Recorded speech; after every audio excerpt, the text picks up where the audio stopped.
So now what we're going to do is look at the same example that we did earlier, but now look at this using net realizable value method. So we have here the price after processing, and so we're going to say that we will have that number be, and so what we'll do is we'll change this color to something lighter like that. So our price after processing, so here we will say this will be 18, this one will be 10, and this one will be 7. And so that means that, and we're going to assume that we will be able to then maintain the same physical methods. So we'll have our sales value after processing.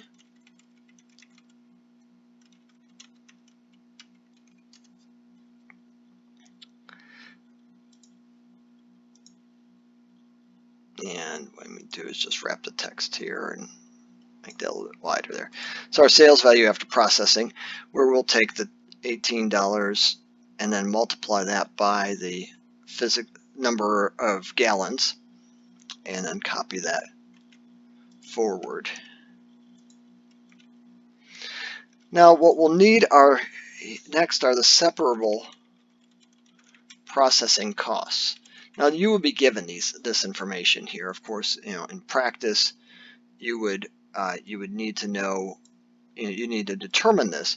But for instance, here, if we say our separable processing costs are $5,600, $5,400, and $12,000.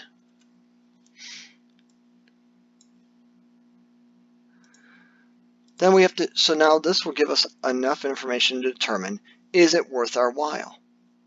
So for instance, if we look at this difference,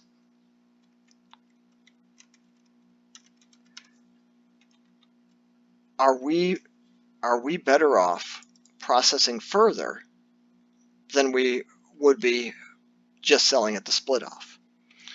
So we would take this difference, take the 18,000, subtract the 5,600, and we see that this is 12,400. So what we want to do is compare. So if this number is greater than our relative sales value, then we would want to process further. If not, sell at the split off.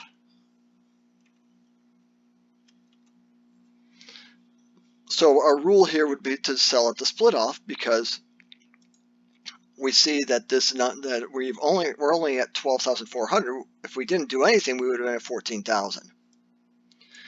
So as we copy these formulas down, we see that we're better off processing further for product lines B and C, and not for product A. So now, when it gets down to the net realizable value method,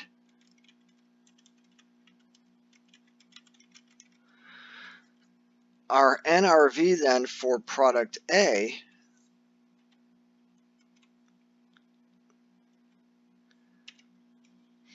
would merely be our sales value here at the split off. But for B, our net realizable value will be this difference, the 24,600, after further processing. And for C, it will also be this difference here of 30,000 after further processing. So now notice that our total increases to 68,600, which is greater than the 62,000 for earlier. So this would be our net realizable value. Our allocation then will be based on this relative share, so 14 out of 68,600. So 14,000 divided by the 68,600, and then multiply that by the 40,000 of joint product costs. And notice now this moves back a little bit to 8163.